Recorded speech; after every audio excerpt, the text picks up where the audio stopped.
पाठ 2 अनोखा जादू का खेल। एक अध्यापिका की नई सोच जिसने बच्चों को आनंद व उत्साह से भर दिया। कक्षा में जादूगर के कपड़ों में हाथ में छड़ी लिए अध्यापिका वंदना जी ने प्रवेश किया। उन्हें देखकर सभी बच्चे बहुत प्रसन्न हुए। अध्यापिका जी ने बात शुरू करते हुए कहा, बच्चों, आज मैं तुम्हें जादू का खेल दिखाऊंगी। यह सुनकर सभी बच्चे बहुत खुश हुए, पर दरवाजे के पीछे छिपे अमन के चेहरे पर उदासी थी। कई दिन से अध्यापिका जी कक्षा में हुई चोरी की घटनाओं पर रोज पूछताछ कर रही थीं। कल तो उन्होंने अमन को निधि की पुस्तक अपने बस्ते में रखते हुए भी देखा था।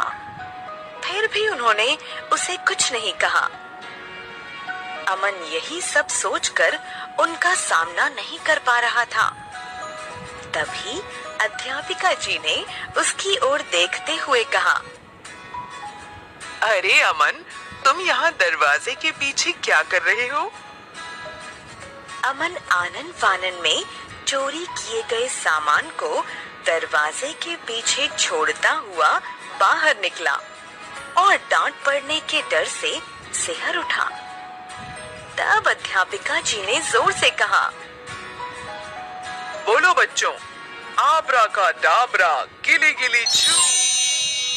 यह सुनकर सब बच्चे ताली बजाने लगे और जैसे ही अध्यापिका जी ने छड़ी घुमाकर गोल चलाया तो उसमें से बैटरी से चलने वाले चूहा, बिल्ली, कुत्ता, मोर, बंदर, तोता, खरगोश आदि अनेक खिलौने निकलकर कक्षा में दौड़ लगाने लगे।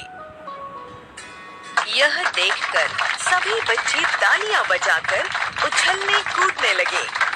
अध्यापिका जी ने वे सभी खिलौने बच्चों को उपहार स्वरूप वितरित कर दिए। खिलौने पाकर सभी बच्चों ने अध्यापिका जी को धन्यवाद दिया। देखो, जादू का एक और खेल जिससे तुम्हारी खोई हुई चीजें वापस आ जाएंगी। अध्यापिका जी की यह बात सुनकर सभी बच्चे आपस में खुसुर फुसुर करने लगे। तभी पार्थ बोला, अध्यापिका जी, क्या मेरा पेन भी जादू से वापस आ जाएगा? मेरी नई बोतल भी, रिया ने कहा। निधि बोली, क्या जादू मेरी पुस्तक भी वापस ला सकता है? सभी बच्चे अपनी खोई हुई चीजों के बारे में अध्यापिका जी से पूछने लगे।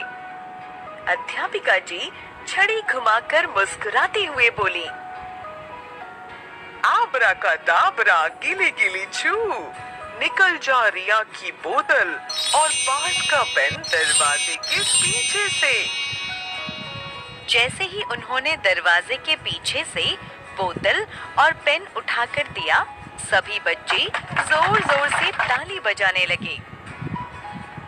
अब अध्यापिका जी ने कहा, जादू ओ जादू, निधि की पुस्तक को ले आ अमन के बस्ते में, छू छू। यह सुनते ही सब बच्चे अमन के बस्ते की ओर देखने लगे। सिर झुकाकर अमन ने जैसे ही बस्ते से पुस्तक निकाली, कक्षा में तालियों की गड़गड़ाहट सुनाई देने लगी। तभी छुट्टी की घंटी बजी। सब बच्चे खुश होते हुए कक्षा से बाहर निकले, पर अमन आंखों में आंसू लिए अध्यापिका जी के पास जाकर बोला, आपने मुझे सबके सामने डांटे बिना जो सबक सिखाया है वह मैं हमेशा याद रखूंगा। मैं कसम खाता हूँ कि आज के बाद मैं कभी चोरी नहीं करूँगा। यह सुनकर अध्यापिका जी ने अमन को गले से लगा लिया